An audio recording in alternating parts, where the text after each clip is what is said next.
RCI 7h17, c'est l'heure de l'invité de la rédaction.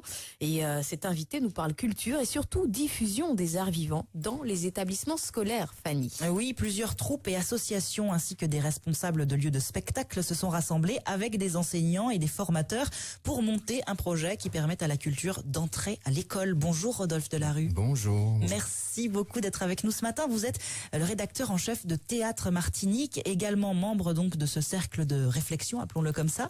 Ouais. Qu'est-ce qui a motivé cette réflexion autour des arts vivants à l'école? De quel constat êtes-vous parti? Alors l'idée, elle est venue de Caravane, qui est une compagnie de théâtre du Lamentin, et puis de l'Espace Corzemo. L'Espace Corzemo, c'est un lieu une école de spectacle, on va dire, et aussi un lieu de résidence pour les artistes, et qui ont voulu réunir tout le monde parce que en Martinique aujourd'hui, les scolaires n'ont pas la chance de voir beaucoup de spectacles vivants. Beaucoup au secondaire, ils peuvent aller à Tropicatrium, une programmation, mais comme on a déjà peu de lieux qui proposent, c'est compliqué pour eux de rencontrer des œuvres, tout simplement, du spectacle vivant. Et donc du coup, alors pour qu'on comprenne bien, quelle est la nécessité? Qu'est-ce que ça apporte à ces jeunes, le spectacle vivant? Qu'est-ce que ça peut leur... Alors, quand on parle de spectacle vivant, on parle de théâtre, de danse, conte, même musique. des clowns aussi, voilà. Des choses comme ça. Oui, clown, cirque, voilà. Qu'est-ce que ça apporte? Déjà, c'est dans les programmes de l'école. Il faut savoir que de la maternelle jusqu'à la fin du lycée, il y a ce qu'on appelle le parcours artistique et culturel. Et les enfants doivent pratiquer, mais aussi rencontrer des œuvres. Alors souvent, ils pratiquent un peu, mais ils ne rencontrent pas. Et c'est un peu paradoxal de se mettre à faire du théâtre, faire un peu de danse à l'école, mais de jamais voir en vrai ou voir sur écran seulement. Le spectacle vivant, c'est avant tout vivant, donc c'est une expérience émotionnelle, sensorielle. Et après, ça développe plein de choses. Ce sont des projets pour les écoles aussi qui sont pluridisciplinaires, on va dire. Ça ramène aussi des élèves vers l'école, c'est-à-dire que le sport, on sait que ça intéresse les enfants, mais aussi la culture, ça peut ramener des enfants sur l'école. Et puis, c'est des super projets pour eux, quoi. Vous avez déjà mené 2 réunions, c'est ça? Oui, alors c'était lundi matin et jeudi matin où il y a eu 4 compagnies. Donc il y a eu Caravane, l'autre bord compagnie, il y a eu Zigzag qui fait de la marionnette et puis aussi l'Ami qui fait du conte, qui se sont rencontrés donc à l'Espace Corzemo. On a fait venir le monde enseignant, on va dire, des gens du rectorat, des responsables de la culture, quelques personnes qui diffusent aussi donc Tropicatrium, et puis aussi quelqu'un du CERMAC qui est venu.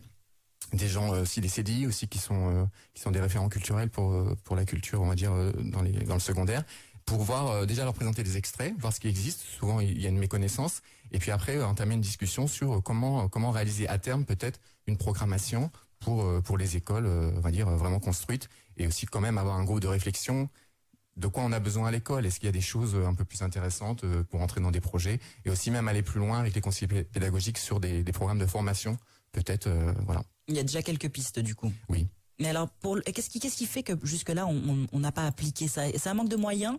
Qu'est-ce qui fait qu'on n'a pas du théâtre à l'école comme on devrait? C'est sûr qu'il y a un problème d'argent, parce que aller voir un spectacle, ça coûte cher. Déjà, faut la billetterie, faut pouvoir subventionner derrière. Et puis il y a les bus, quoi. S'il faut venir à Fort-de-France, du Marigot ou même de Sainte-Anne, on sait déjà que les bus c'est compliqué, les bouchons c'est compliqué. S'il faut venir à 9h à Tropicatrium, c'est compliqué. Donc voilà. Et puis aussi en termes de responsabilité, d'organisation, voilà, faut des parents qui accompagnent, surtout les plus petits.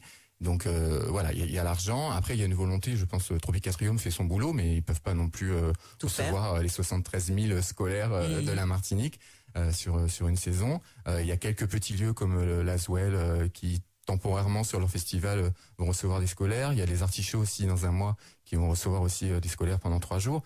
Mais c'est petit, on va dire. Et je pense pas que sur un cursus scolaire, tous les enfants aient la chance de pouvoir voir un spectacle de danse, un spectacle de musique, de théâtre. Et c'est peut-être plus simple du coup de faire venir les troupes dans les écoles. Une des pistes, ce serait ça, c'est-à-dire de venir in situ. C'est ça, pour amoindrir les coûts, de peut-être avoir des petites formes, c'est-à-dire 2-3 artistes maximum qui viennent dans l'école et qui proposent peut-être 1 ou 2 fois, jouer 1 ou 2 fois dans la matinée le spectacle. On a déjà vu des établissements scolaires qui servaient de résidence d'artistes, notamment pour des photographes ou tout ce qui est sculpture ou des choses comme ça. Est-ce que pour les arts vivants, c'est quelque chose qui est envisageable? C'est possible. Je suis pas au courant s'il y a eu si ça a existé, on va dire, mais je sais que c'est possible. Il faut faire la demande en partenariat avec le rectorat, et je sais que c'est possible. Ouais. Donc ce sont des pistes qui sont Voilà. à l'étude. Merci beaucoup Rodolphe Merci. Delarue d'être venu ce matin pour cet entretien. On vous souhaite une belle journée, un bon courage, Merci beaucoup. bon week-end et bonne Au continuation. revoir. Merci. L'invité de la rédaction, c'est également un rendez-vous en replay, donc vous pouvez réécouter cette interview sur notre site rci.fm. Il est 7h22.